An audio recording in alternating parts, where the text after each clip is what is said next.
Welcome all again. My name is Jabari Danvers, and you're listening to the Youth of Tomorrow podcast. So, today we're going to be talking about the truth of owning a business and the ups and downs, the twists and turns. We're going to talk about all of that today. So, a quote that I ponder throughout this week was this: building something requires blood, sweat, and tears to get the foundation stable. But the truth is, no one is capable of picking up the shovel. So, what I need to explain more about this. Um, I think it's plain and simple. It speaks for itself. Um, we don't know what it takes to, start a business from scratch and think that we know everything about starting a business because we see it online. It's the trendy thing right now, especially now in 2022. Now we're going into Web3 and the more community based things. Yeah, no, it's not. It's not really that simple. So let's go to the first thing on the agenda, shall we? So first off, why do people want to build a business? I think people want to build a business on the basis of one, thinking that they their personality fits a business owner, and I am the first one to tell you that's not the case. Um, for me, in building a business, you have to have experience, even in marketing, even in business management, even in coding. You have to have some sort of experience to know everything and then know every situation that might happen inside and out.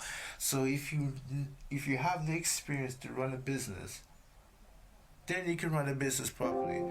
If you don't have that foundational aspect of what is sales, what is management, what is customer engagement, if you don't know those basic things, how can you even run it?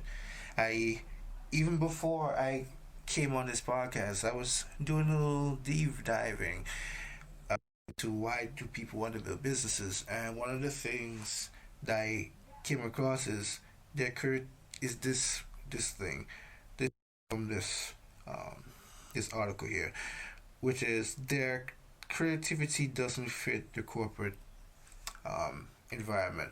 Now, does a business need to be corporate? No. Can it be? Yes.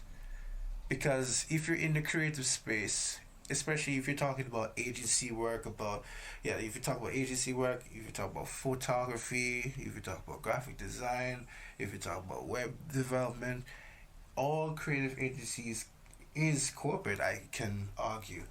Is all of it is corporate because you will have staff, you will have a structure.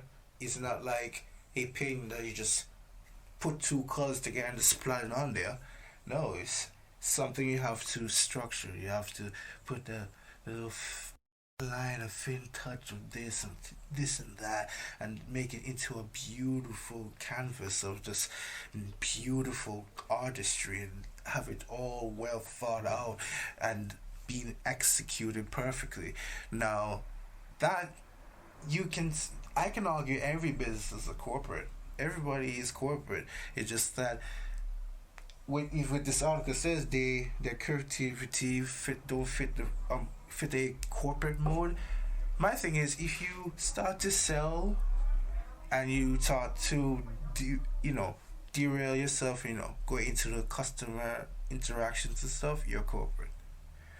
And this article, it really went into depth in what I was, what this topic is about. But I will try leave this link in a in a in a in the comment section soon after this podcast is over. But one thing I also want to note as well, if I could find it.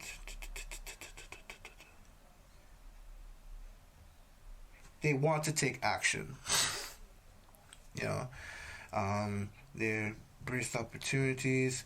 Ah, there it is. This is what I wanted to talk about. They seek freedom and control, and this is what the article said. As an entrepreneur, you seek the freedom to be your own boss while also exercising complete control over every facet of your business.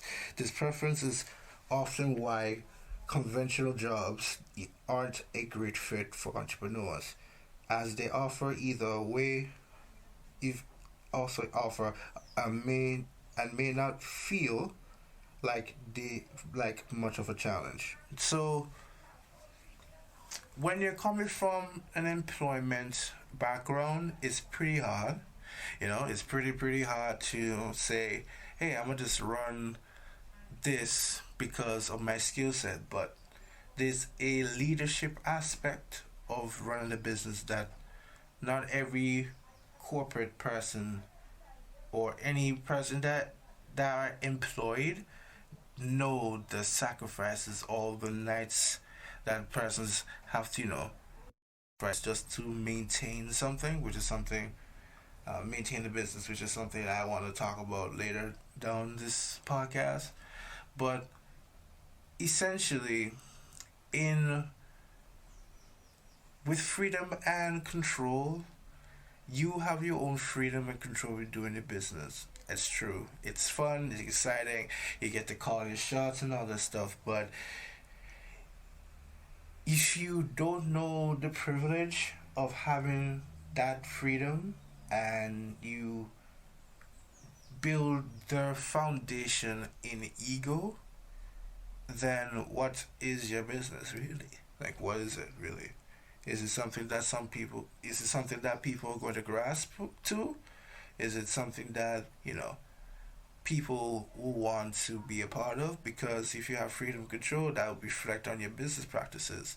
And is that what you want to, have your customers be a part of? Is that what you really think the average person is going to tolerate, So, moving down the line, can you maintain a business by yourself? Now, yes and no for some reasons here. You can maintain a business by yourself, but you have to understand that you have a lot of things, a lot of caps to fill. When I was in media at this radio station, I had not even at the radio station when I had to do some radio work for a show. I had to be a producer. I had to be a technical guy. I had to be a contributor. I had to be a producer. I had to be a lot of things at once. So when you're going to be doing your business, you have to understand that you're going to be your own web designer. You have to be your own graphic designer. You have to be your own logo designer. You have to be your own marketing personnel. You have to be your own business counselor. You have to be your own business manager. You have to be everything in between. So, is it that someone can do it? Because I've seen it before, and a lot of persons successfully have done it in the past. But is it everyone? I'll let you be the judge of that, right? I'll let you guys be the judge of that. But my overall thoughts with that is my overall thoughts with if one person is good, yes and no. But is it good to have multiple people? Yes and no. And it's for the reason why a lot of these big corporations are laying off their workers that just don't do anything. Because if you have like 15 people doing web design, or let me say 15, let's say 5 people doing like creative design for their company, and at least 2 or 3 of them are actually doing a job and are efficient in doing so and can shed off those other 2, yes, you'll do it, right? But you said that you want to have people in your company, but is it maybe it's too much people? All that have to be considered in saying, okay, I want to build a team. What what type of team am I going to make? What type of people that I want to attach myself to and are willing to follow my vision, right? So you can maintain a business with other people, but you have to understand that one, they may lays off, they may, you know, they may say, okay, I'm gonna do this and that, but kind of rest off today, blah blah blah. But you have to understand all of this to say that, hey, I'm gonna grab this person here. I'm gonna get a graphic designer. I'm gonna get this marketer and all this stuff. But you have to understand that sometimes they may lays off. You know, because if you're going to have a marketer, they might have to be every single thing in the whole company for just marketing. So they have to control any marketing strategies for the company itself, or the social media marketing, or the content marketing. They have to liaise with um, all the other personnel in the company to make sure that we have content out there to better advertise ourselves, and not to mention be their own advertising manager, being sure that all the campaigns on Facebook and Instagram be optimized to a certain standard, so and tracking all all potential customers coming through the company and all that in between. So it's good to have a lot of people to maintain your business, but you have to understand that might be it might not be that beneficial. So you have to understand what type of people come into your business. So we let's move on, move a little down. Just ask, can I work hard on the wrong things? Can I put my efforts in a certain area that might not lead me to a better outcome? Yes. Yes, because when you're starting a business, you want to try everything. You want to try lead generation, you want to try sales, you want to try any marketing hacks, any TikTok hacks, any Instagram hacks, all kind of hacks in the whole world. But the thing about it is, have a structure, meaning, and it goes to what a KPI is, which is something that you measure out your progress. So yeah, you'll have a structure. So let's say for one, you want to expose your business out there, and or not even that. How about developing your own business plan? Because a lot of times people want to build a business without a business plan, but that's a different discussion. Um, Building out a structure of goals to complete, which is goes into the whole gamify aspect of things. What is it that you want to complete? What are the things that are most important, and what are the things that are least important? I argue that it has to be that structure, because if you're if you don't have a business plan, why are you doing the business? And then you have to go to, if you don't have any branding, why do people want to connect with you as a company without anything to visually stimulate their need to partner or even look into you? Then you're not going to, um, if you don't have a marketing plan, how are people in other communities, how are people, just regular everyday people, are going to view your content? How regular people on social media or even everyday life are going to view your business? It it all depends on how you structure the important things on your priority list.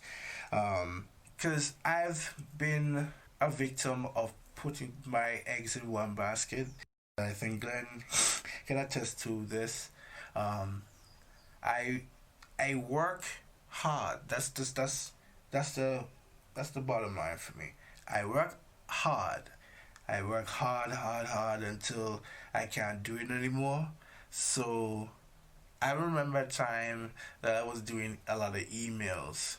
Back in the day when I was trying to build up my sales skills organically and trying to see if I can gain any leads from any email campaigns or anything.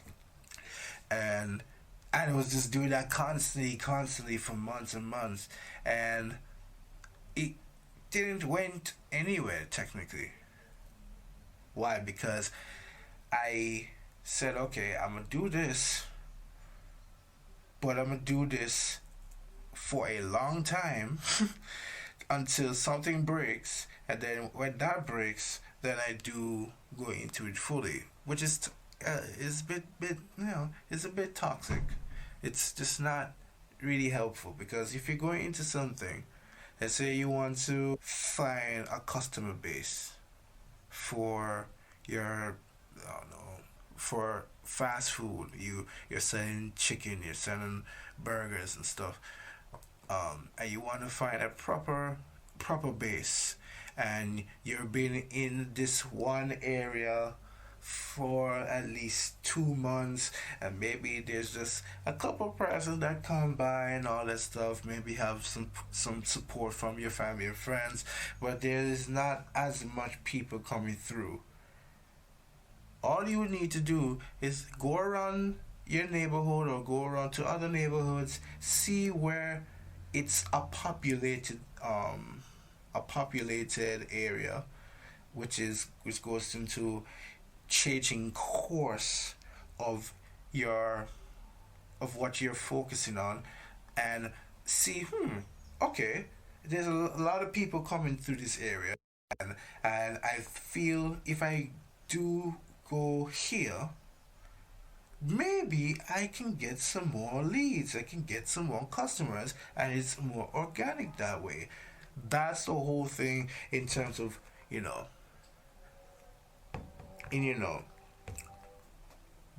going, doing, working under the wrong impressions, working in the same place, not wanting to move off in another area, and you'll find that in growing your business. You see that something is so sweet in your perspective that it will juice up your expectations to a high standard, that if you try hit that standard, and no matter what you want to hit that standard, but you don't realize that at least 3, 4, 5 months gone and nothing is going through.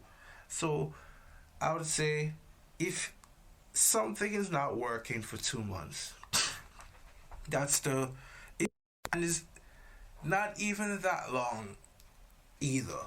If something is not working in less than a month, or let's say 3 weeks, if there's an email campaign that doesn't work in a week or 2 weeks at most, then move accordingly. Then, sit down, think of why it's not working, view other people's email campaigns or whatever information that can drum up your competitive analysis, about when you're all in the same group, and just see, maybe I can word it in this manner, maybe I can do it in this area. You can understand and say, okay, maybe I'm doing it wrong, and I can change my course to do it this way, and maybe this can be a better way. So you have to understand, if you're doing it wrong, understand that you're doing it wrong and change course. And if you can do that as soon as possible, you will be grateful. You will be, oh man, you're gonna understand that it's gonna be very, very good. Next on the list, and And it goes back to a conversation that me and Glenn had a long time ago. I think it was like the first episode. Um, can family be a part of your business? Um, Here's the thing, right? Um, you can, they can. But would you want to put yourself in that type of situation where? Would you want to put yourself in that type of situation where? Okay, you will want to have family, the entire family, be in your business, because if you want to do a business, you have to employ people some way somehow later down in the career. But if you want to employ family, I suggest you not. Even if it's a family business, be cautious, because what tends to happen a lot, and I think everybody should know this. I think everybody should know this by now.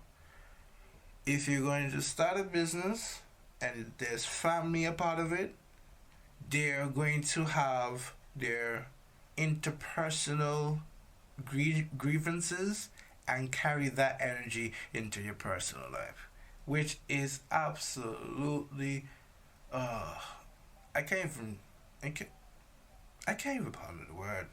I can't ponder the word of how just it's just not it's just not good, because even if you have friends, they will use you being their friend and emotionally manipulate you in, okay, oh, you have this person position, I want to be that position, have a friend, just because you're a friend they want to say, hey, me know the boss, my friend now. My friend he long time now. Hey, I'm gonna get this position because man, you know he go want me in that position then because me and he buddy. But that's not the case. If you're qualified and you're a friend of mine, maybe, maybe I could put you in that position if you're that competent and you stand out against the competition. But if you're, you know, coming into the industry the first time and I'm establishing myself already in like my fourth year in business, you know, and you think that because you went to college and got a degree in business management and have a whole bachelor's and stuff, you think I should just be after the energy of you being my friend, that I should be the one say, hey, let's put you in, you know, CMO position of this company. No. Or even, let's put you as COO at my company. No. If you're competent, if you are with the vision, then, and only then, I can actually do something with you. I can actually make you a valuable member of the company, and we can move on and do things together without it being any domestic disputes that go feed into our personal relationship. No, let's keep business. And if you have a family member who are into business and they understand it's going to be business and business only, then I won't have any problem with that. But if you're in your prime years, or even going into a moment of time that you've seen a lot of sales or anything, and you're going to properly expand and you're going to want employees because the workload is getting very big on you and all that stuff, and your family members all wanted to be a part of that business, second guess that and ask yourself, are they competent? Are they a decent fit? Just taken away from them being family members. Are they actually a good fit to be a part of my system? And that's what you have to understand.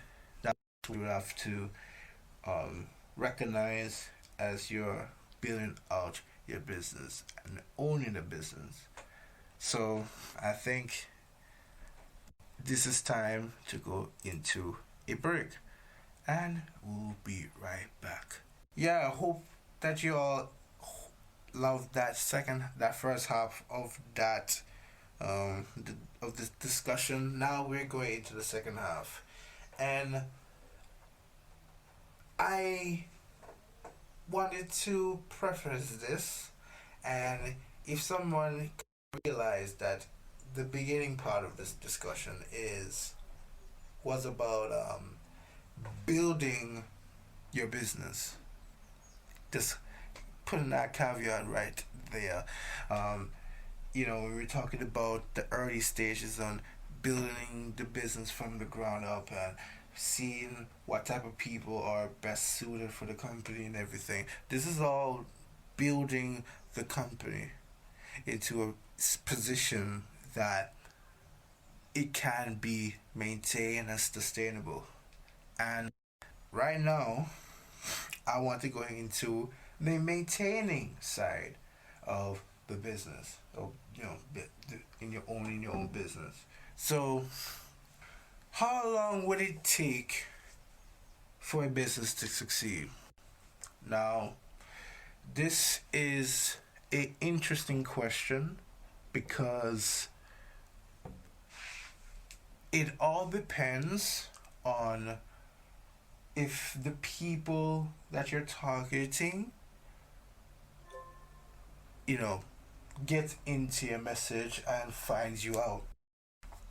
Because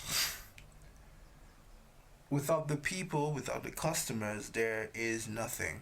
And it goes about why Web3 exists and why community-based things are what are driving our world today is because customer interaction has to be in a community setting where personal connection can be met. And I also advise persons who are starting into this whole business thing, I want to preface this and say, hey, if you're going to be doing a business, find communities, find groups, find LinkedIn groups, Facebook groups, social groups, any group that is aligned with your business plan or your business vision. Align with that community and see and get a let's not even see get a part of be a part of the community, interact with these members, be a part of what's going on with their events, all this stuff, because you have to understand what type of customers are they. If it fits your ideal customer avatar, the IDA, then and only then you can understand, hey, I have to do my marketing message this way and do it that way, develop my branding strategy that way to better appeal so it can be better appeal to my audience. And it also helps even interact with the community to help you with your own business. Because let's say for instance, I'm in a group, right? I'm in a let's say Discord group where for I don't know for people that love noodles. Right? For people who love noodles, and I manufacture noodles, cup of noodles for a living. Let's say I do that as a startup business. And the group just to love to talk about the nicest of noodles and doing other stuff and just talk about how noodles change their lives and so you can literally say, hey guys, I own this business who that um produces homemade noodles.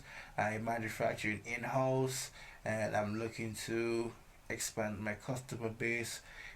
Do you guys um want to look at my website or ask them for their reviews on different stuff about the business? And because I'd have to preface this too, because they are your ideal target, audience, you will have to do that because they are your target market. The best person to get a review from is not a other business owner. The best review of any project that you do are the people that are affected by that project, which is your customers. So if you have a group or a little setting of people who likes what your product is and want to help you expand and give their expertise on, okay, I like noodles, but I've seen companies do this. You can look into that, do this and that and this and that, and gain that customer feedback and see if anything that the people say that you can implement, because without the people, you are nothing.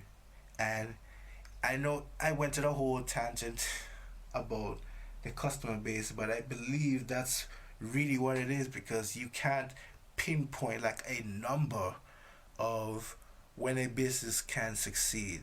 Because a business can be developed overnight, honestly, and maybe in a week there's something that pops up and everything just goes in order, but there's a lot of times that it doesn't.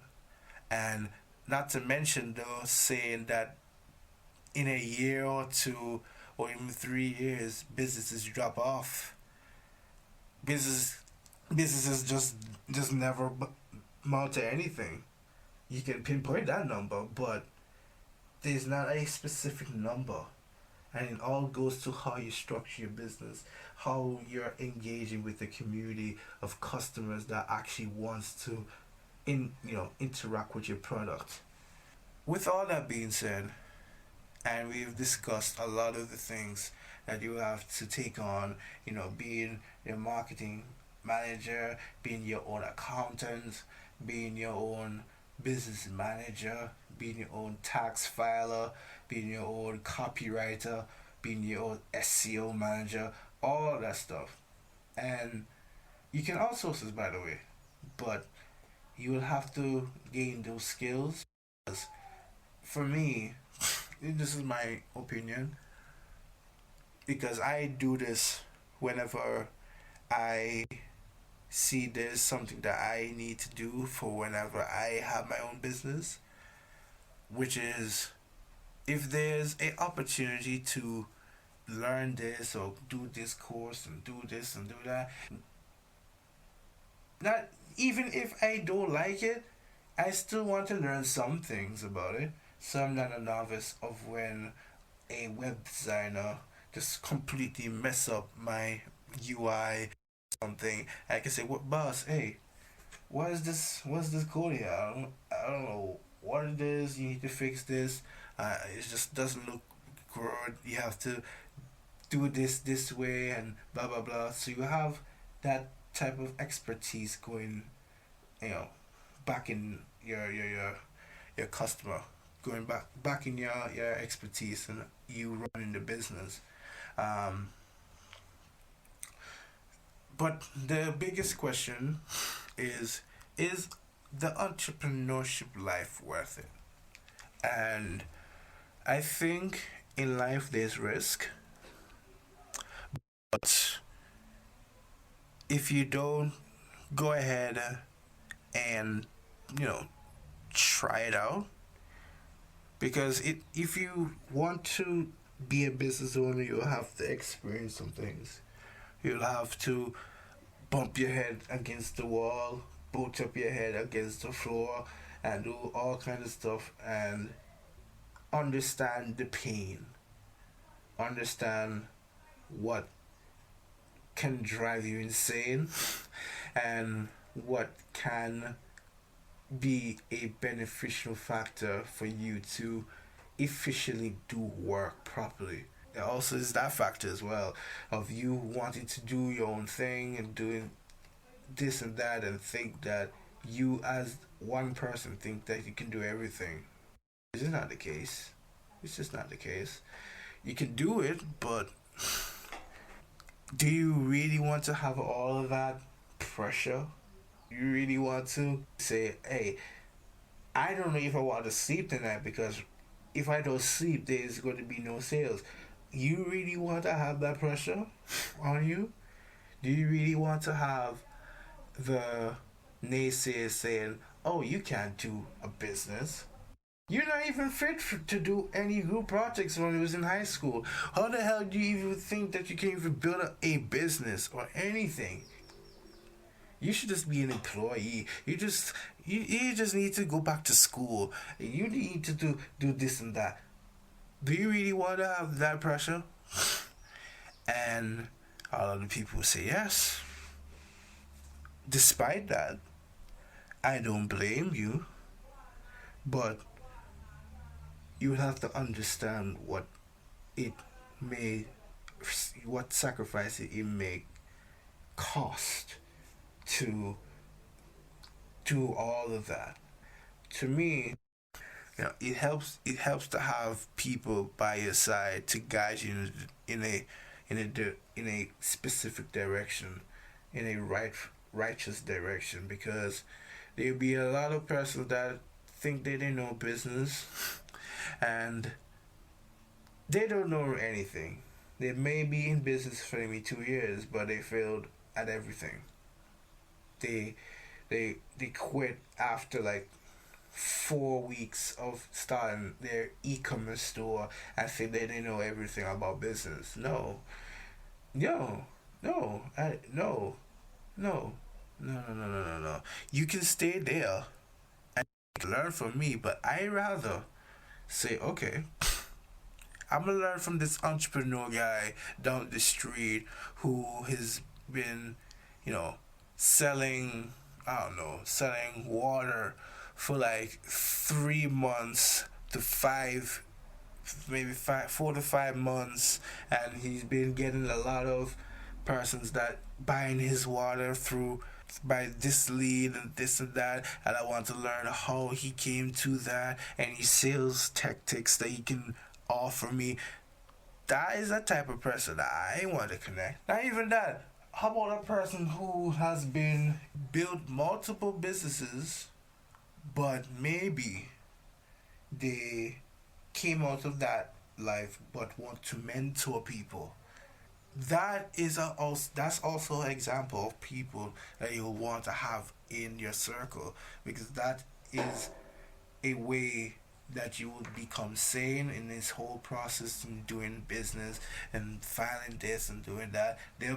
The person you're this basically saying, I would basically say get a mentor through this process, because it's going to be very, very helpful for you to understand a lot of things that might not be an issue now but might be an issue later, and to be grounded.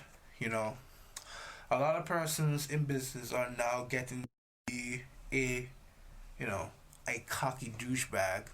The Wolf of Wall Street people, the people that just are highly sales people without any emotion. There's basically bad people. But I also want to encourage being humble throughout everything, because if you're pessimistic or combative, nobody will want to mentor you. No customer is going to be, be want to do business with you.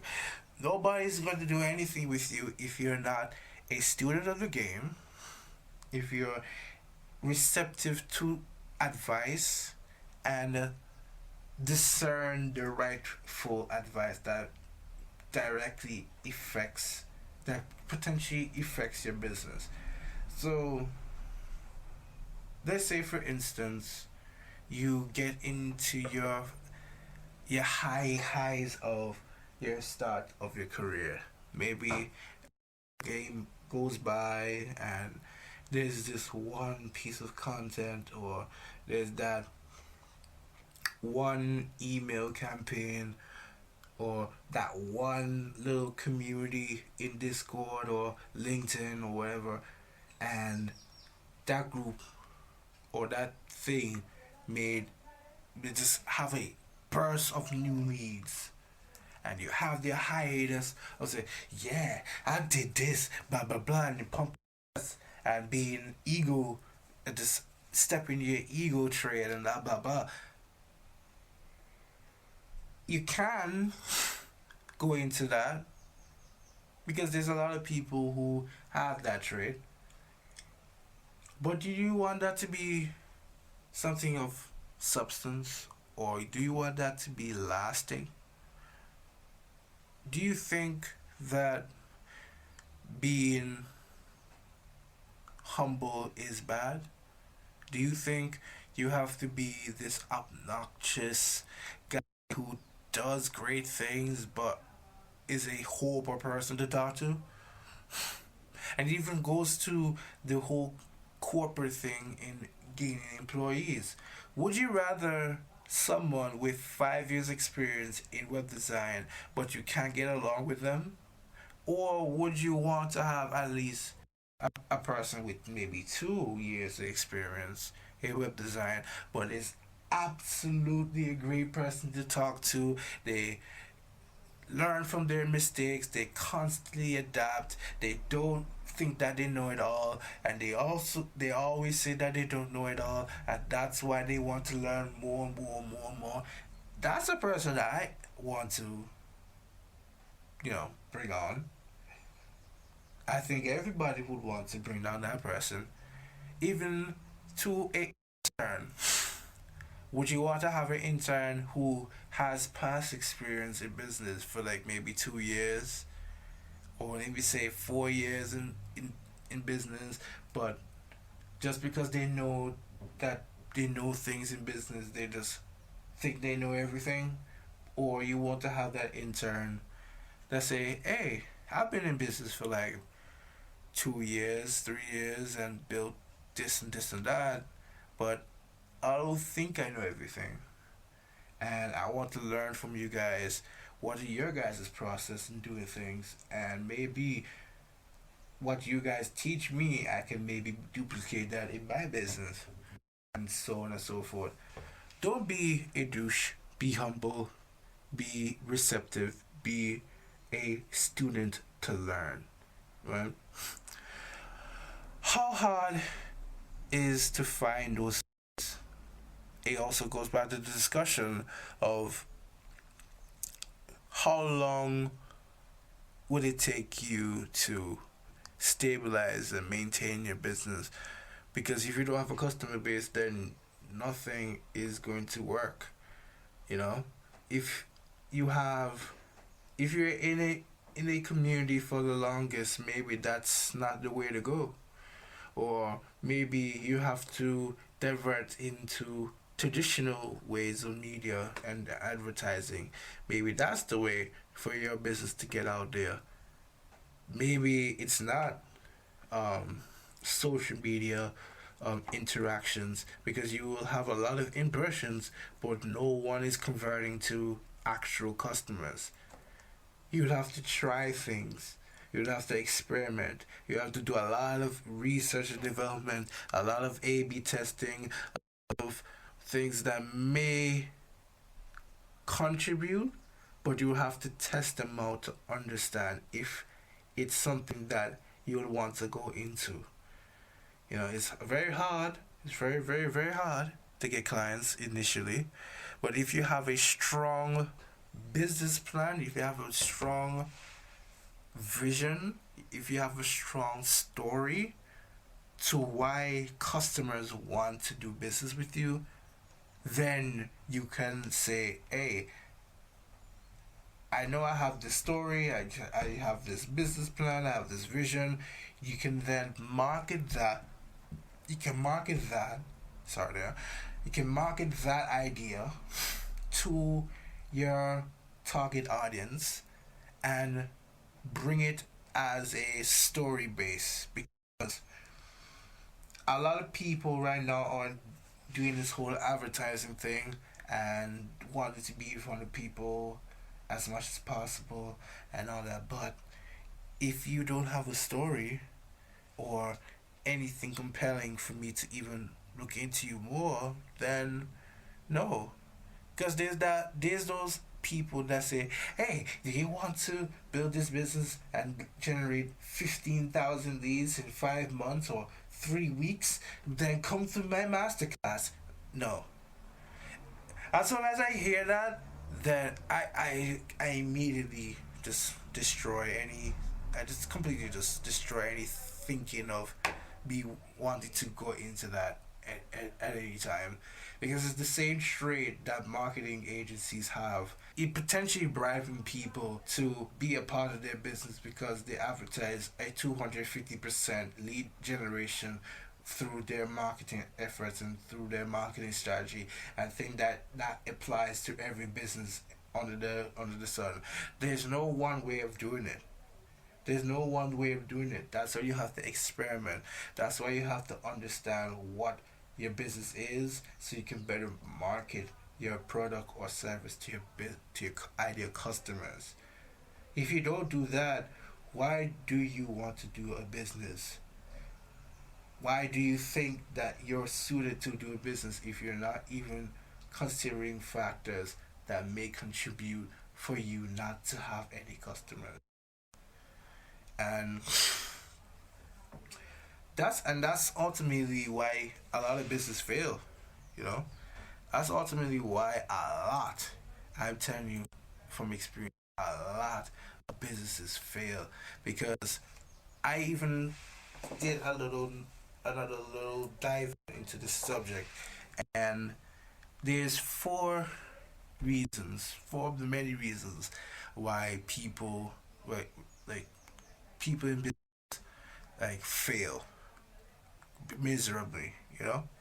And the article I read was mostly directed for startups, but it's still the same thing in business, and I have it right here, right in front of me. So, for one, is the lack of demand for the product or service.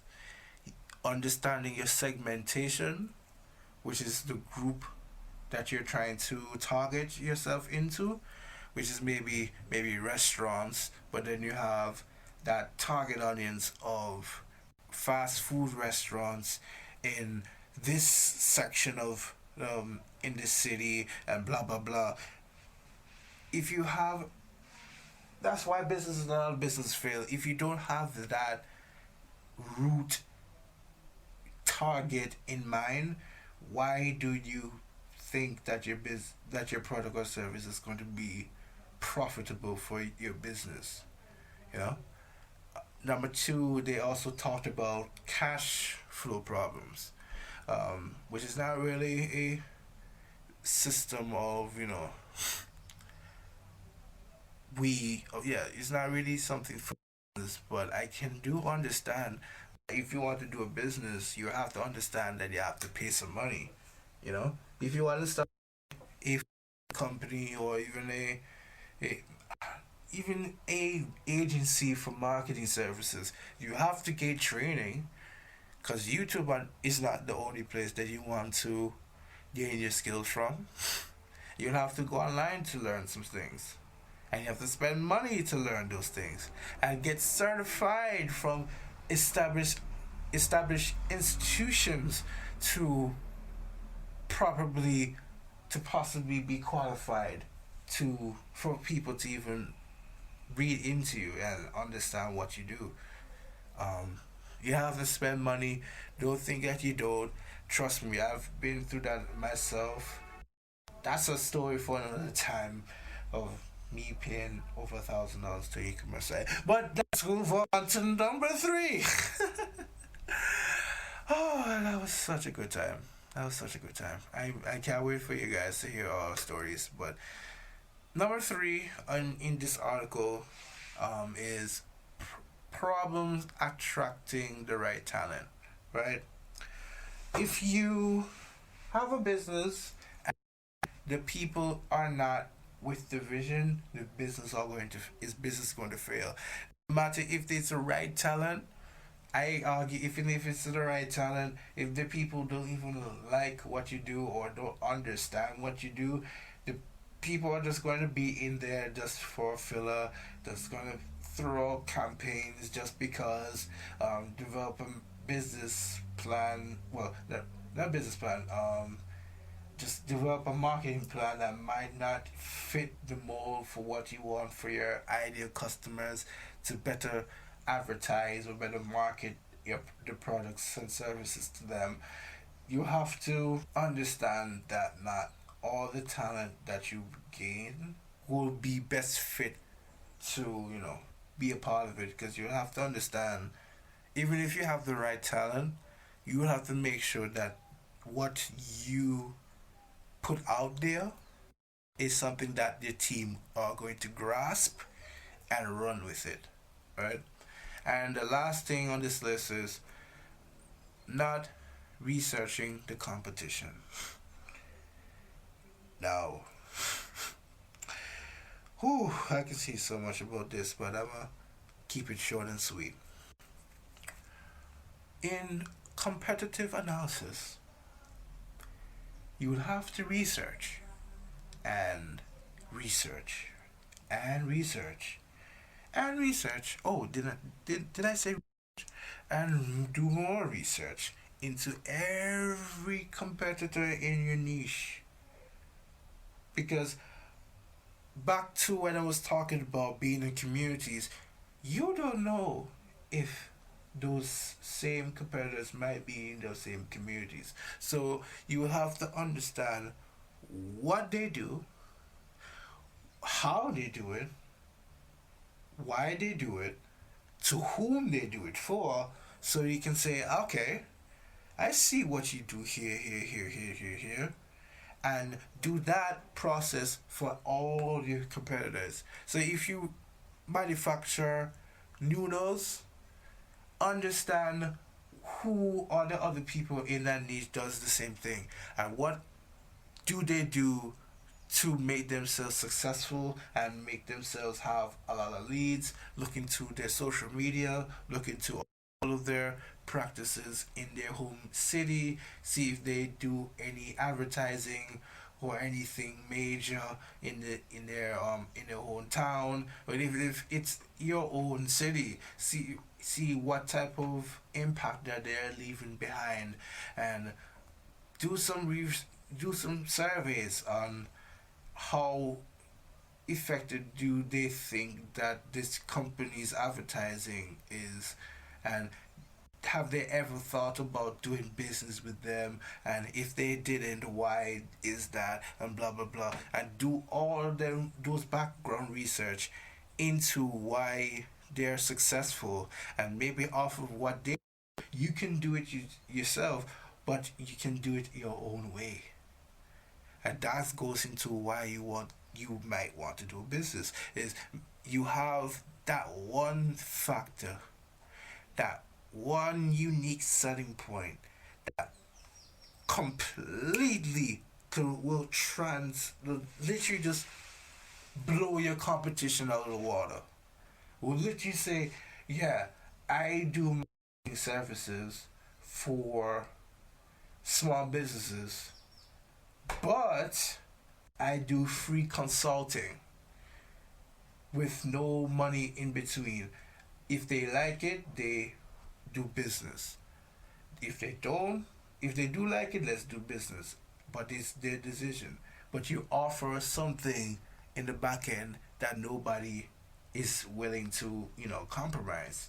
So understand what is something that you have differently from your competition, and that can also lead you to what? Gain customers, gain clients.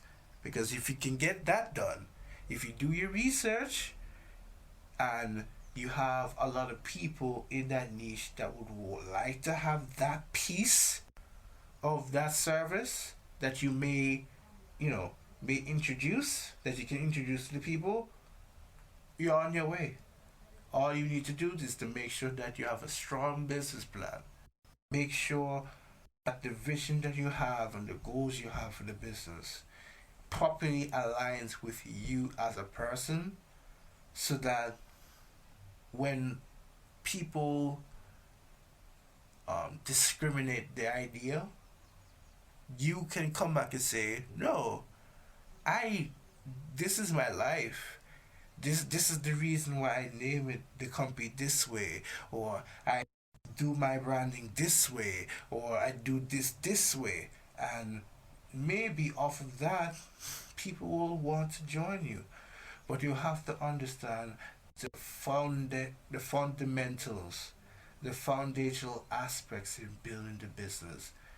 Because if you want to run a business, you have to do a lot of building, and as our quote says, building something requires blood, sweat, and tears to get a foundation stable, to get something out there, to have something of substance in the marketplace, and actually it be something sustainable and something to entice your potential clients' taste buds. The truth is not everyone is willing to even pick up a shovel. Not everyone wants to be an entrepreneur, but they don't even want to pick up that book from Dave Ramsey or John Maxwell for leadership practice. They don't want to go on YouTube for any business tips or any business advice going into building your own business. Nobody wants to go back, do the background research into your favorite entrepreneurs and see what all they went through to get to the point, because everybody wants to say, oh, you're lucky, you're privileged, blah blah blah, but they don't even understand, even if they're privileged, the work that they have to do to gain any credibility for anyone to even listen to them. You'd have to understand the sacrifices. You have to understand it's not all glitz and glamour. You have to pay. It's going to be pain. It's going to be pain. I'm telling you from first hand, it's going to be pain. But you have to stick to it and be about it and be humble and be a person that wants to learn, so that when the time comes for people to point that finger to you, you can point that finger to them back and say, well, you don't know my story. You don't know what I had to go through. And maybe you can be on a podcast that details your life stories and everything. And maybe you get like 100,000 people that want to watch it. But you have went through the storms, you have went through the fires, and you can properly mentor others that want to go in that same direction. I think that is the end of this podcast. I hope that you guys learn a lot from this podcast. But yeah, man, it's been your Bonnie Danvers coming to you live from Antigua and Barbuda. Yes, sir. And